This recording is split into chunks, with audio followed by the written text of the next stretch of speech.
This is just a mic test. Can someone in chat let me know that they can hear me?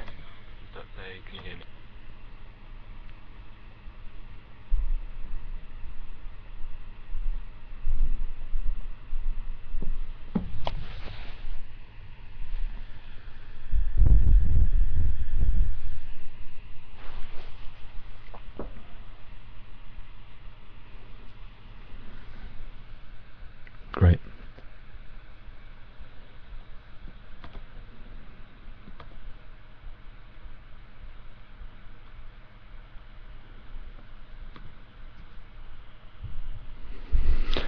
So thanks for tuning in, everyone. My name is Tomasz Kaye. I'm based in the Netherlands, and last year I made the short animated film George Ought to Help, which you can see here, I believe. In case you didn't see the film before, you can find it at georgeoughttohelp.com. My presentation today has the title Designing Effective Pro-Liberty Propaganda, and it will be a loosely structured collection of thoughts about what I learned from doing the George project and what I would have liked to have known before I started it, really. So because it will be in the form of advice that I would have liked to have given to myself, it will perhaps sound kind of opinionated, but I hope it goes without saying that there's plenty of room for rational disagreement with pretty much anything I'm going to be saying. I think it will be most relevant to people who are independently creating text or audiovisual propaganda themselves, and especially videos like this one. But many of the ideas, as well as being relevant to promoting liberty-based stuff, I think are also more generally applicable to any attempt at persuasion. If you have any questions, if any questions come to mind while I'm talking, feel free to put them straight into the chat, and then when I've finished I'll go back through that and try and track them back and answer as best as I can. And if anyone's just joined chat, be sure to uncheck the post to Facebook checkbox unless you want your comments to appear on your Facebook wall and confuse your friends. The presentation I've prepared will last about 20 minutes. At the end of that I'll look at the chat window and answer questions and so on. Okay, it may sound obvious, but I think it's worth making explicit that when you're working on a video piece like this, your script is the most crucial part of what you're doing. So it's really important that you take the time to get this part right. I think you should plan to spend much longer on your script than you anticipate needing. You should be prepared to write and rewrite your script. Ideally you should have your script looked over by friends, and ideally friends who aren't already aligned with you completely ideologically. So I'm lucky enough to have a bunch of friends who are interested in hearing the case for liberty, even though I think most wouldn't count themselves as libertarians. An important thing to bear in mind as you're doing all this is you should be careful not to get attached to what you've created in terms of the early versions of the script, because you're very likely to need to change it several times based on the feedback you're gonna get from those who look over the early drafts. Just as a quick practical note, I used Google Documents to share the script among friends, and then arranged a couple of meetings where friends would come over and we would talk face to face about what they thought was working, what ideas were being expressed clearly, which things needed more fleshing out, and which things were just not really working at all. If it turns out that you don't know people in real life who can who can help you with this, you could consider posting the script online on a forum like Mises.org. I know of a friend of mine who's doing just that to get feedback on a video project that he's working on. When you're getting feedback on your project, if it's not working, if your script needs too many qualifiers, or it's too confusing, or you don't know how to make it interesting, you shouldn't be afraid to scrap the whole thing.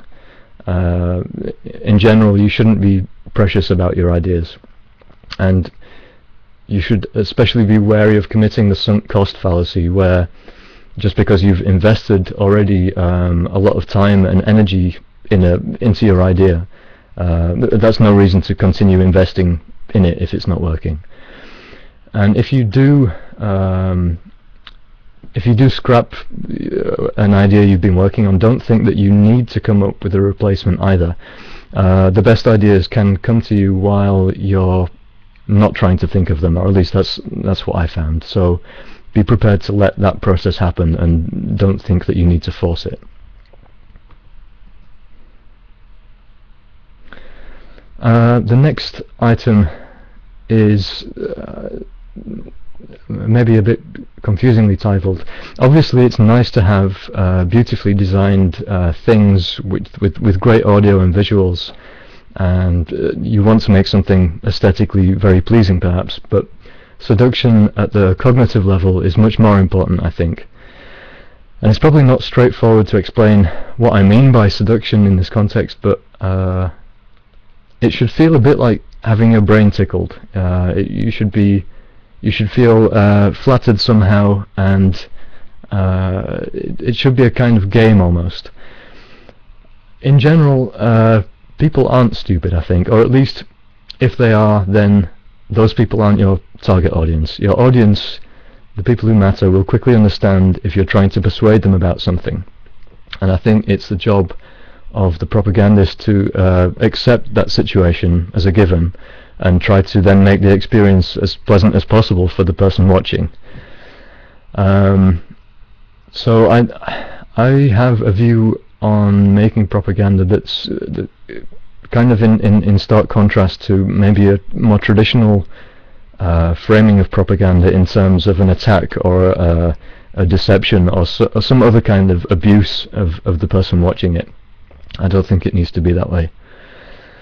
So to make this a bit more concrete, how do you make something seductive in the way that I've been trying and maybe failing to explain very clearly? So say you have the first draft of your script. I think you should read it through and anticipate the objections and concerns that your target audience is going to reply with. And you should aim to preempt these concerns, or even better, wherever possible, you should concede them. If there is a legitimate complaint about an idea or something that's something that's worth mentioning, then concede that. This is a perfect chance to establish your goodwill, to show that as a creator of the propaganda, you're also a reasonable person, and you're not out to trick them. So you should take care with how you're framing your argument. In particular, I strongly believe that you should avoid stacking the deck in your favor, and by that I mean you should avoid making the surrounding conditions artificially favorable to the conclusion that you want to reach. If you stack, by that I mean the surrounding conditions of for instance, the story you're telling. So if you stack the deck in your favor, the intelligent audience who you're wanting to reach will quickly see that you've cheated somehow, and they're not going to listen to whatever else you have to say. Where you can get away with it, I'd recommend even stacking the deck against yourself. And this probably begins to sound all a bit too abstract, so to give a concrete example, in the new animation I'm working on, one of the main characters is a business owner, and he's the stereotypical ruthless capitalist that you might find in a piece of Marxist propaganda. Even though the animation is advocating a position that ends up meaning an increased measure of freedom for business owners and for this evil capitalist, it doesn't hurt the argument in the film to depict this character in this completely unsympathetic way. So that's what I'm going to do. Even though the argument for freedom of association ends up benefiting the bad guy if we accept it in the story that I'm planning, the argument is still solid, I hope. So that's how I'm going to approach it. Another example was with the George Ought to Help film. Oliver is the character who asks George for help, and he's trying to fund the education for his kids, which I thought many people would agree was a pretty important goal as far as goals go. And the George character refuses to help Oliver without giving any reason for having refused. So George ends up looking pretty cold and heartless, and this is perfect for the kind of situation I wanted to set up. Essentially, the scene is set for what I hope is the realization that even though Oliver's cause is worthy and George has no good reason to refuse him, it's still not acceptable to threaten George. So the general idea is that the general idea is you show that your argument works even when it favors unsympathetic characters, for instance. If you can do that, then you've gone a long way to demonstrating that your argument is robust, and I think reasonable people are going to notice that. There's a second benefit to playing off stereotypes that are typically perpetuated by your ideological opponents, or who you expect, or stereotypes that you expect your target audience might be harboring at some level. If your propaganda aligns with the target audience's prejudices, if it reflects those somehow on the more trivial points, I think that there's a better chance that your audience will be receptive to the core of your message, which is the important part. And playing with these kind of expectations has a third function too.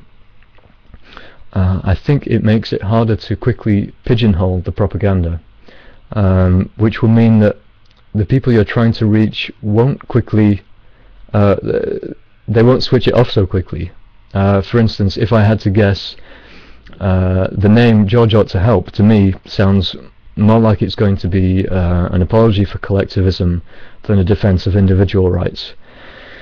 And there is, of course, an element of a balancing act here, because the idea is to entice people and keep them guessing, and to help them maintain an open mind for as long as possible, but not to leave them feeling deceived. Just briefly, I'm going to mention narration, which was important in my film. If you're making a film with a narrator, consider whether a male or a female voice would be most appropriate to your goal. Think about the accent too. What associations will your target audience have when they hear it? Can you choose a narrator whose accent and way of speaking can help delay the moment of cognitive withdrawal, or that moment of pigeonholing? Because anything you can do to delay or avoid that is a good thing. And if possible, don't do the narration yourself, even though you might be tempted to do it, and even though it might make sense for budget reasons. I think getting someone else to speak has some very important advantages. As a relative outsider to the project, the narrator may have valuable input about what they think is working and what's not, and also the extra emotional distance they have from the script may be useful in helping them deliver the text in a more relaxed and natural way, or sympathetic way even. Be sure to share the script with your narrator before it's finalized, and talk with them about anything they would like changing. It's especially important that you take care to be sure that the narrator, or anyone else who's speaking or being involved in the project, you need to make sure that they're all happy to be involved in spreading the kind of message that you want to put out there, because you shouldn't take that for granted. Let me see. Yeah, you should set yourself modest goals, I think. You shouldn't try to sell the entire libertarian package deal, if there is such a thing, in 5 minutes. You don't have the average person's attention for long enough to do a good job of that anyway. So instead, try to deal with one issue that you think you can kind of isolate and treat and deal with in a solid way. If you can do that well, then I think your audience will be more receptive to the next piece of libertarian speech that they come across. So if you're making a short video, then get used to the idea that you're contributing to the cumulative case for freedom, and don't feel as though you need to do it all alone. Connected with this idea of a modest goal, don't make controversial assertions, I think. Phrases like taxation is theft, they might resonate very powerfully with you and with people who are already convinced of the non-legitimacy of the state. But I think that these kind of sound bites are a barrier to persuading those who aren't already aligned with you in that way. I think, for instance, with taxation is theft, people may quite reasonably ask, or ask to themselves, since they can't ask you perhaps, how you're defining theft, and they might think that they might realize that theft carries the implication of illegitimate taking, not just taking in general, which ends up being question begging until there's already an agreement on the non-legitimacy of the state, I think. I think you should err on the side of understating rather than overstating your message. This also has to do with the modest goal idea. So you should, I think, stick to those claims that you're convinced are irrefutable by reasonable people. You might know of more exciting arguments that you would prefer to use, but until you know an argument, and more importantly its counter arguments inside out, I'd strongly advise against using it. The risk you want to avoid is you don't want to undermine the strength of your piece by including an argument that your critics can dismantle as soon as the thing has been released.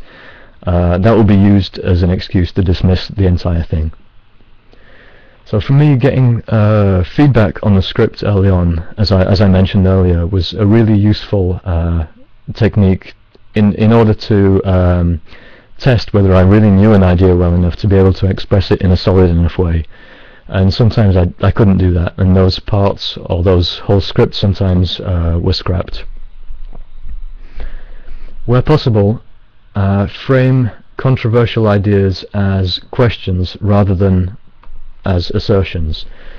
I think you should trust that by suggesting the right questions, the goodwill and reasonableness of your audience will make them receptive to your message. And I'm going to reinforce the point that I'm assuming that your target audience are reasonable and curious people. Often your real audience won't meet these criteria, but the important viewers always will. The next point, debate is research. What I mean by that is that as well as talking with people directly about your scripts, your ongoing preparatory work should be debating the topics you're interested in with people who disagree with you, ideally.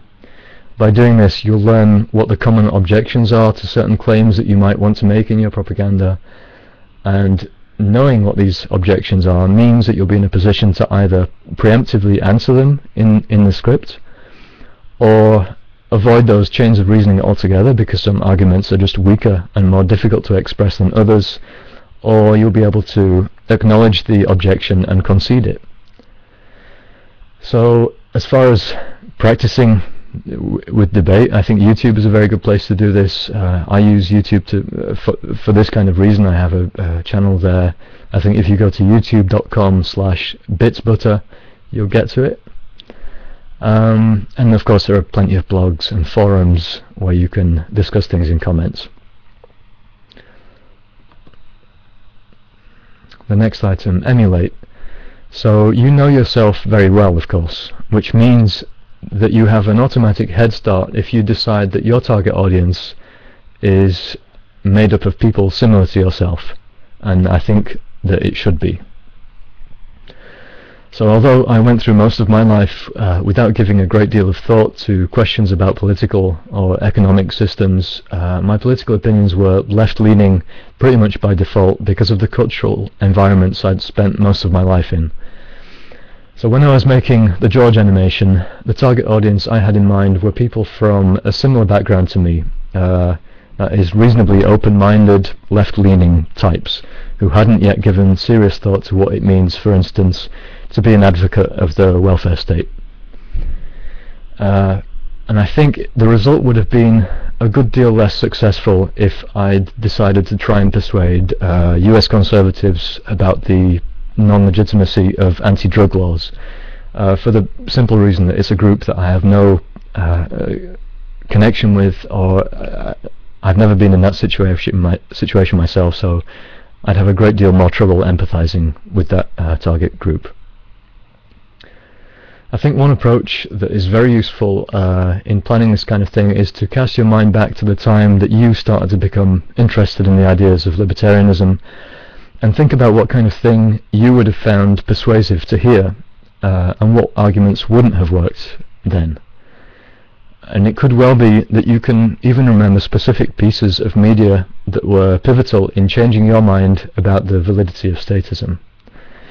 And if you can remember a book or a video or something like that that was important in that way for you, then this gives you another really important head start.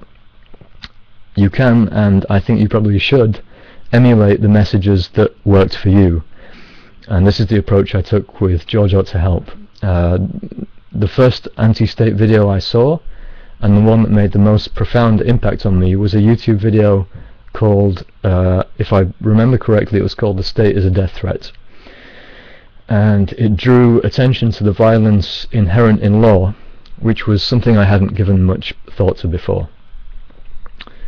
And after I'd read around the subject for a while, maybe a year or two, I wanted to create something that could trigger a similar realization of the violence inherent in the way that the state works. At the same time, I wanted to do certain things differently. I wanted to make the message more seductive, because the video I'd seen was pretty uncompromising, and I thought that I could reach a larger audience by offering a more gentle introduction to the problem. And also, rather than highlighting the background of violence in general, I wanted to focus on those times that threats were being made against peaceful people, because that's where things are the most interesting, I think, in the case for liberty.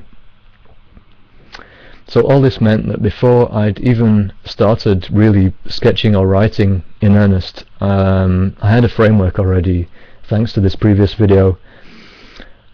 In general, wherever possible, build on work that others have done before you. Emulate what works well, and change the things that you think could work better. Recruit. So most of what I've been saying has been about designing the propaganda, and I'm going to finish with a footnote on promoting it. One thing that I'm doing quite differently with the follow-up to George is that this time I'm crowdfunding the cost of production. The idea is to raise enough money to allow a concentrated period of work on the next animation and to have it online before 2012.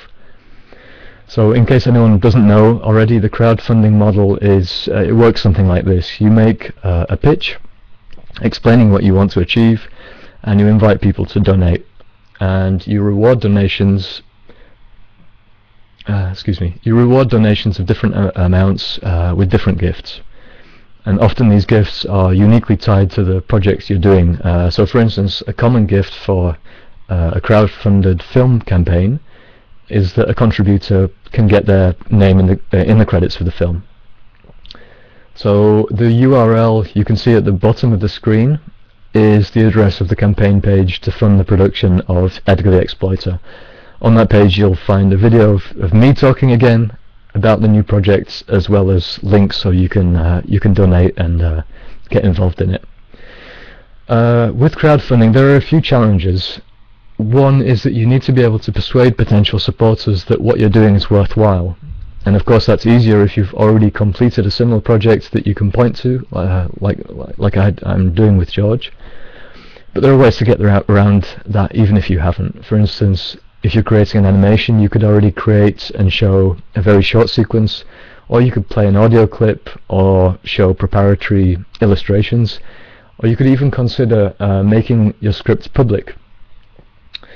Another difficulty is that you need to be pretty proactive in promoting the campaign, and I'm certainly not a born promoter. I don't much like doing it, and I'm at the point where I'm getting a bit cautious about subjecting my friends to yet another email or Facebook post about the campaign. So I'm having to be more inventive, and that's part of the reason I'm mentioning it here now, of course, and why you'll see an advert for the campaign in the right-hand sidebar of the Agora.io site. So one of the biggest advantages of the crowdfunding approach is that, as well as allowing you to maintain independence, it means that if it works well, you have tens or possibly even hundreds of people who are invested in the success of your project before you even begin the work in earnest. So these are the people who are also most likely to enthusiastically help spread the word about your project once it's complete. Of course, that is assuming you've done a good job of it, and assuming they still want to be associated with it. You could even experiment with having supporters have some influence in how the project develops. For instance, they could even be involved in naming characters, or perhaps even voting on different plot paths. And all of these kind of things could strengthen the feeling of involvement, which can in turn make people more motivated to help spread the word about it. That was most of what I wanted to say. If you have any questions that you haven't already posted in the chat, feel free to do that. In a moment I'm going to look through the chat room questions. A friend of mine messaged me a couple of questions earlier, so I'm going to start by answering those. The first one is, what is propaganda? And retrospectively, this would have been a good question to start off the whole presentation with. On my understanding, propaganda is media created with the aim of changing people's opinion about something or other. And of course, usually that's a political subject, but it doesn't have to be. And I think Wikipedia's opening paragraph about propaganda sounds fair. It says, propaganda is a form of communication that is aimed at influencing the attitude of a community towards some cause or position. The next related question was, is propaganda ethical? And this is a bit more tricky. I think it's a good question. There are different ways of interpreting it. I'm a moral nihilist, which means I don't believe that moral facts exist, but like pretty much everyone else, I have a moral sense. That is, certain things strike me very strongly as being morally acceptable or unacceptable. So I hope you don't mind if I recast the question in the following way. Does propaganda, that is, media intended to influence people's attitudes towards something or other, does that strike me as morally acceptable? And the answer is yes. I don't find any equal manipulation. Things like subliminal messages and other sneaky tricks like that. And with these things, alarm bells do start to go off for me. It doesn't strike me that these techniques are an appropriate way to relate to other people. It's an approach that, for me, starts to resemble fraud. So for me, as far as the design of propaganda goes, there is a morally ambiguous zone somewhere between carefully crafting the delivery of your message and the deliberate use of things like subliminal messages. Just as a side note, the fact that certain practices in information design strike me as immoral or sleazy, which is a term that I prefer, it's less problematic, that doesn't mean that I'm necessarily in favor of laws prohibiting these kinds of things, like subliminal messages. But it's not a topic that I've given an awful lot of thought to, so I'm not strongly committed to a position either way. I'd be interested to hear what other people have to say about it. The final question that my friend asked was, is there evidence that a libertarian approach works in real life? And of course this departs from the propaganda angle, but I'll give a quick shot at answering anyway. I think it depends again on how the question is interpreted. If the question means something like, is there an example of a large, modern and successful stateless society, then the answer is no. We're still working on that, but it can be interpreted much more broadly, and there are historical correlations that many people believe indicate that state intervention is inversely proportional to prosperity. But it's a big topic that I don't really feel able to do justice here, and many of the other speakers in this conference will be far better qualified than I am to speak on it, so I encourage you to ask some of the other speakers about it. Before I completely leave that question though, I think that a mirrored or a kind of upside down version of the question is worth bearing in mind though, and that is, the question is there evidence that institutionalized threats of violence against peaceful people are beneficial? I'm not aware of any evidence that supports the idea that they are. Okay, now I'm going to look at the chat room.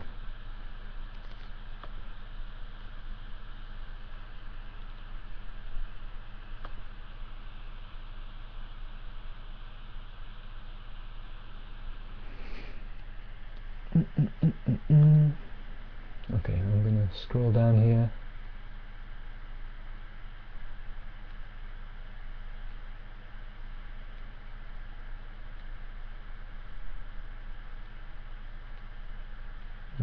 Yes. Thanks, George. And Ola. Oh, thanks for all the donations too. That's really helpful. Thanks, you guys. Oh, something just went wrong.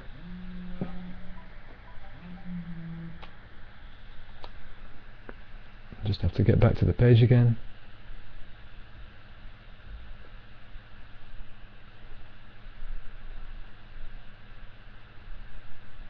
Slowly loading.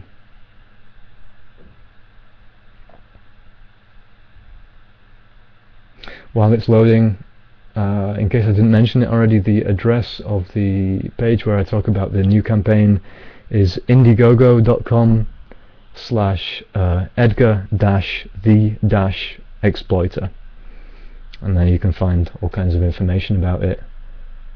And I think if you like the George animation, then you'll like that one too. Okay, here we are. Now the Facebook chat needs to load.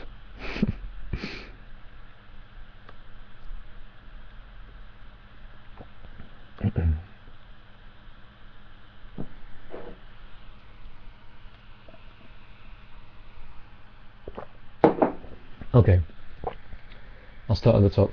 Do you have any examples of effective pro-liberty propaganda aside from your own? Asks Zach. It's a good question. I think the what's it called? The Philosophy of Liberty is pretty good. It's also a liberty cartoon with blue people in it, which is always good. I don't know. It's very concise. I like that a lot about it.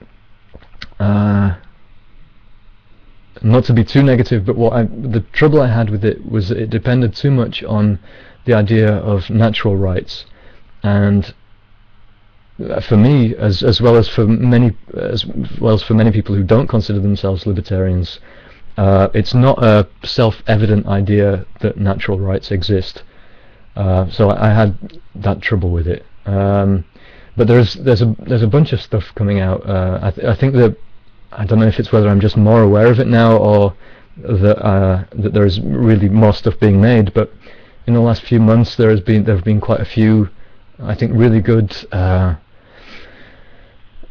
pieces of media which put the case for liberty, or talk about issues that are related to it. For instance, of course, there's a fear the boom and bust rap, which I guess that's Austrian economics, of course, but for me the two are very closely linked. You know, the Austro-libertarianism thing. I recently saw a cartoon about the Fed, which was also pretty good. I enjoyed that one. I've forgotten the name. I think someone in chat must know what I'm talking about, so if you know it, put a link in there. I'm just going to scroll down a bit.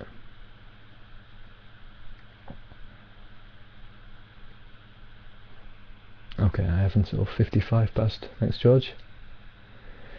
If success is people living in peace, liberty and prosperity with rights respected, I have seen no evidence of a successful status society either. Yeah, of course. Yeah. It's it's nice to be able to sing to the choir once in a while.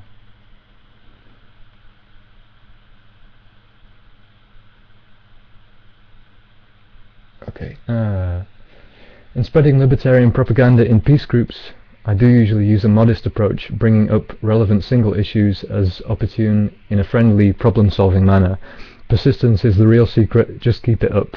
It really gets the status crazy to see you succeed and not be able to paint you as an evil right-wing libertarian, says Carol. Yeah, I agree. I think it's... Gary, earlier today, had a really excellent talk, I think, talking about the temptation to pwn people, as the internet slang goes, and how that can be quite destructive. And I think that the idea of modesty in the media you create is related to that. It's all too easy to have this animosity happen, and you're talking with people who with whom there's an ideological disconnect to begin with. So anything you can do to minimize that animosity can only help. Alan asks, what was the one thing that convinced you again or got you thinking? I was making YouTube videos about atheism. I'm an atheist, and one of my subscribers asked me to look at this video, this anti-state video, by the user. He was then called Confederal Socialist, and now he goes under Fringe Elements. And yeah, his video, which I believe was called "The State is a Death Threat," was the single. I guess that was my first exposure to the case against the state, and that kind of triggered this more or less frantic period of research, which is still ongoing, really.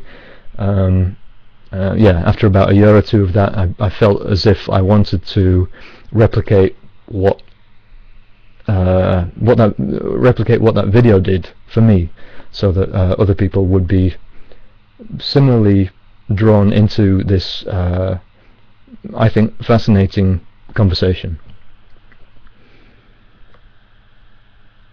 Let me see.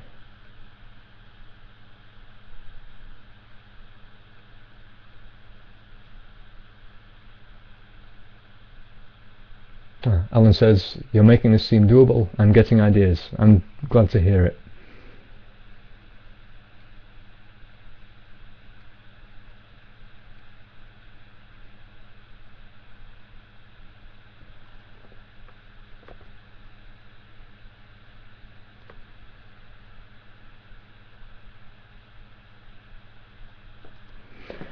Okay.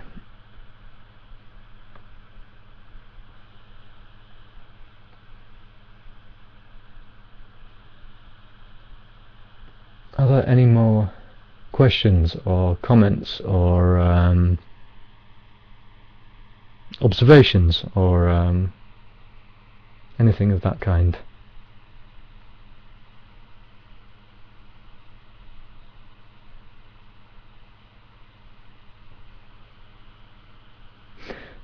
Justin asks, do you have any thoughts on visual design?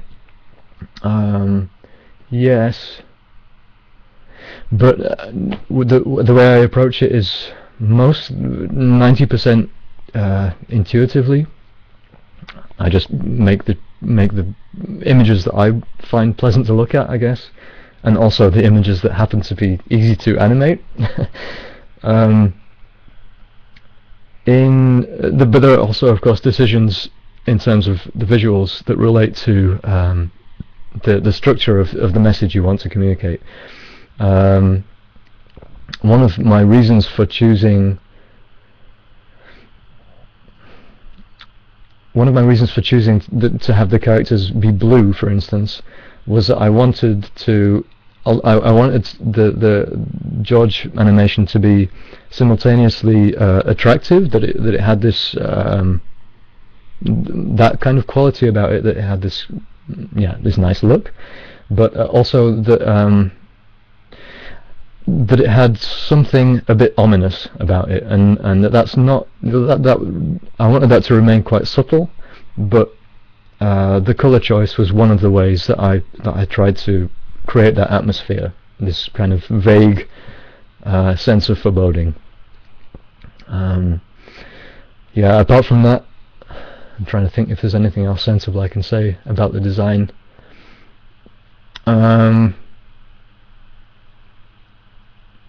Yeah, again, this may be kind of a trivial thing to say, but again, be modest and work within your means about in terms of what you draw. So I drew the things, I modified the story and drew the things that I knew I had a decent chance of being able to represent in a not entirely goofy way.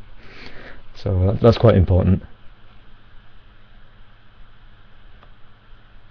Brian says, when I talk to peace groups, I like to bring up the subject of monetized debt in order to strike up conversations with these people that have little exposure to monetary theory. And yeah, I have to say that monetary theory is a topic that I'm only just beginning to research, so I can't comment very intelligently or intelligently at all on it, I'm afraid. End monetization and war. It sounds like a good idea.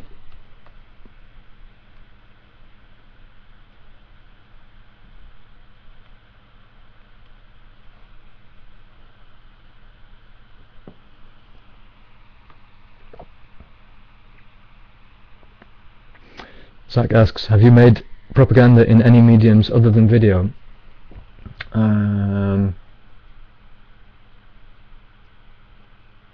No. No. I only no. I talk to people a lot, of course, but in terms of finished products, no. The video, in fact, the George video is the only thing that I've made that really feels like a completed product.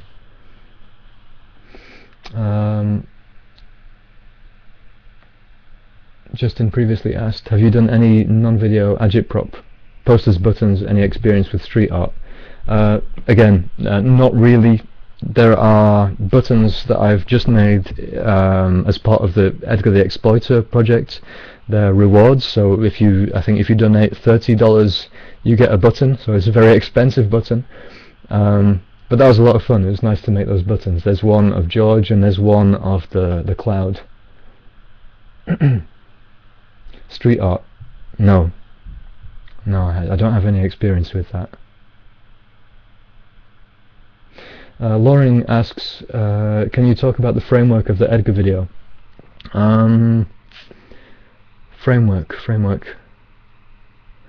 It's similar to George in that it's a story. It's different to George in that it's an economic argument rather than a moral one. Because I think I felt as though George kind of captured the most important thing I wanted to say about the moral case for liberty, and I thought that the valuable complementary work to that would be to talk about some aspect of the economic case for the economic case against state intervention. So the format is very similar to George. Yeah.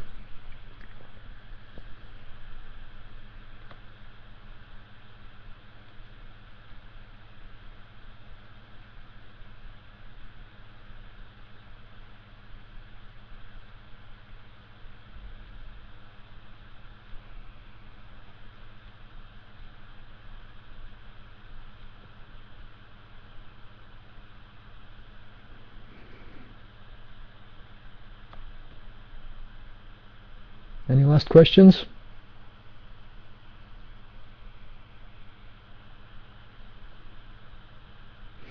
Ola says, I found wording to be very important when trying to bring ideas across to people. As an example, privatization most of the time does not work at all here, while getting the state out does. Yeah, privatization is a really tricky one. Also because what happens when, as I understand it, what happens when industries are privatized doesn't have an awful lot to do with the free market anyway.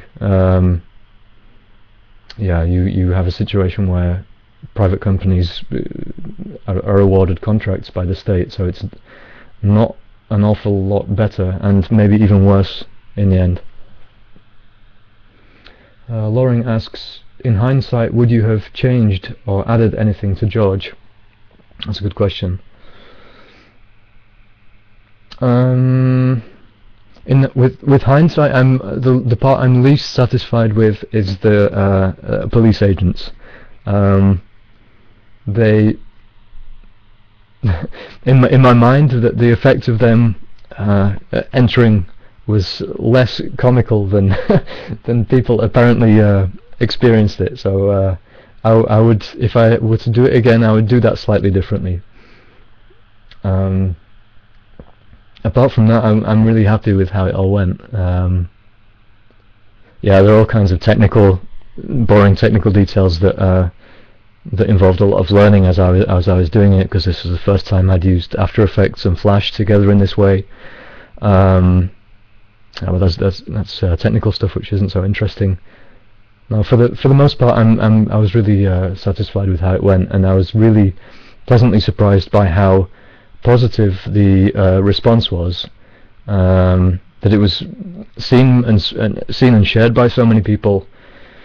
And what continues to surprise me, or really makes me happy, is that people continue to volunteer translations to the George Ought to Help. So I believe it's in something like 7 languages right now. Indonesian was just added the other day, and yeah, it's something I never thought would happen, but it's really gratifying to notice that people are motivated to volunteer their time and effort to do that kind of thing. It's really great.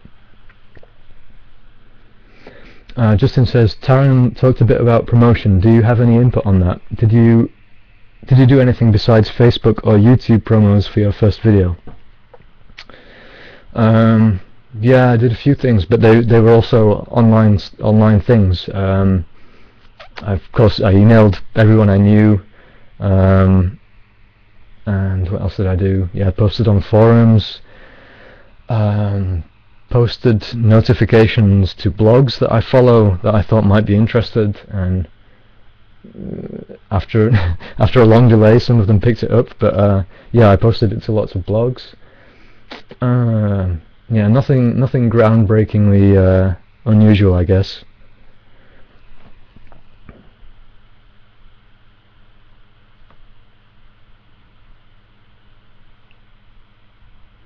I think I have 5 more minutes, so if there are any last questions, please speak up.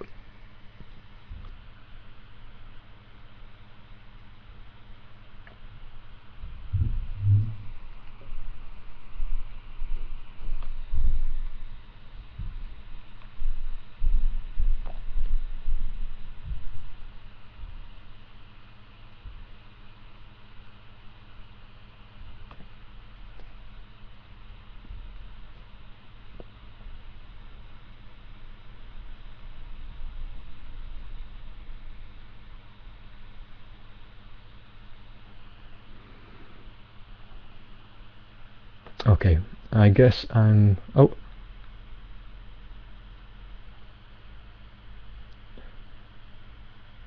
Justin says, well, remember, normal to you might be foreign to people who have never done any online promotion before, so even trivialities count. That's very true.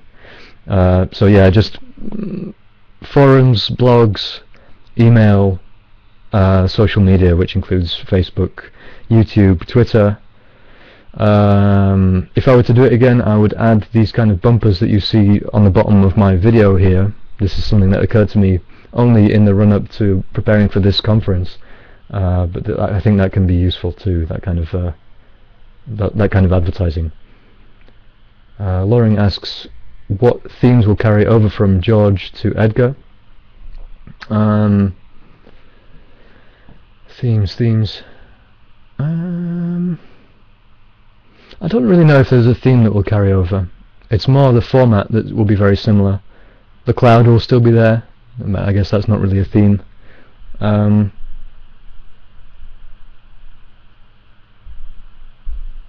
Yeah. Sorry, that's not a very good answer, sorry. Augustine says, did you say it was one of Fringe Element's videos that brought you to Liberty? If so, what aspects of his video used effective propaganda? Yes, it was Fringe Element's video, and which aspects of his video used effective propaganda? I think his whole video was effective propaganda. It was very condensed, very